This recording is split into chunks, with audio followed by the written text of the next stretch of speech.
Ce qu'il faudrait faire, me semble-t-il, c'est, d'une part, mettre l'accent fondamental sur la formation.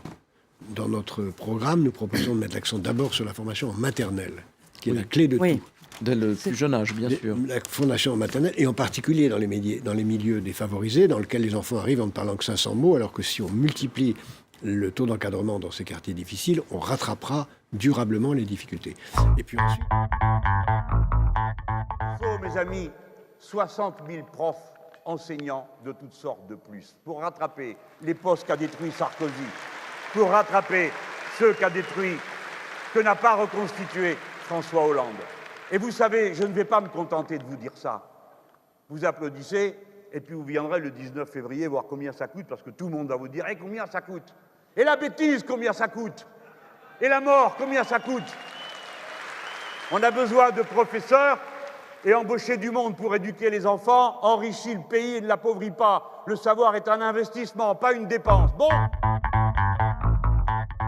Mathématiques. Nous savons aujourd'hui que pour les élèves les plus en difficulté, il y a un lien entre le nombre d'élèves par classe et la qualité des apprentissages. C'est la raison pour laquelle je veux, dans toutes les écoles françaises, plafonner le nombre d'élèves à 25 élèves maximum par classe.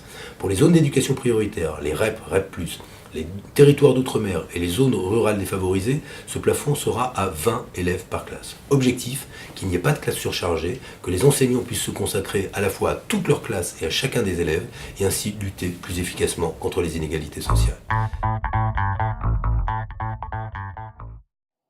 C'est pour cela que je veux redonner de l'autonomie aux établissements, de l'autonomie aux communautés pédagogiques, en leur redonnant les moyens, en payant beaucoup mieux celles et ceux qui travaillent dans les quartiers qui sont les plus difficiles et les plus exigeants, en permettant de recruter sur la base de projets pédagogiques, de projets et pas de critères simplement technocratiques et figés, en redonnant aussi des heures d'enseignement. Nos enfants ont besoin de plus d'heures d'enseignement. Je les restaurerai.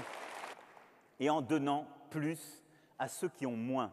Et donc en divisant par 2 le nombre d'élèves par classe en CP et CE1 dans les zones les plus difficiles.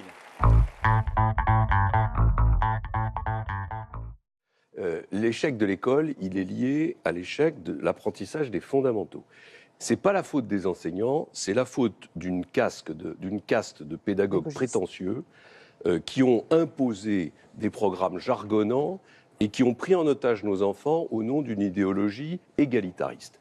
La première chose que je ferais si je suis président de la République, c'est de mettre fin aux fonctions de ceux qui ont la responsabilité de ces programmes. Il faut qu'à l'école primaire, 75% du temps soit consacré à l'apprentissage des fondamentaux, en laissant aux enseignants une liberté pédagogique pour appliquer les méthodes qui fonctionnent le mieux.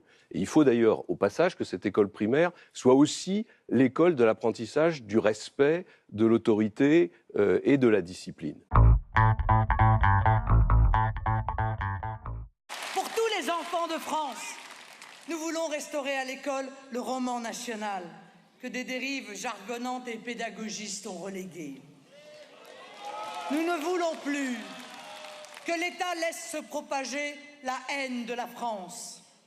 Nous voulons une école publique ou privée qui transmette aux futurs citoyens la maîtrise de notre belle langue et l'amour de notre culture.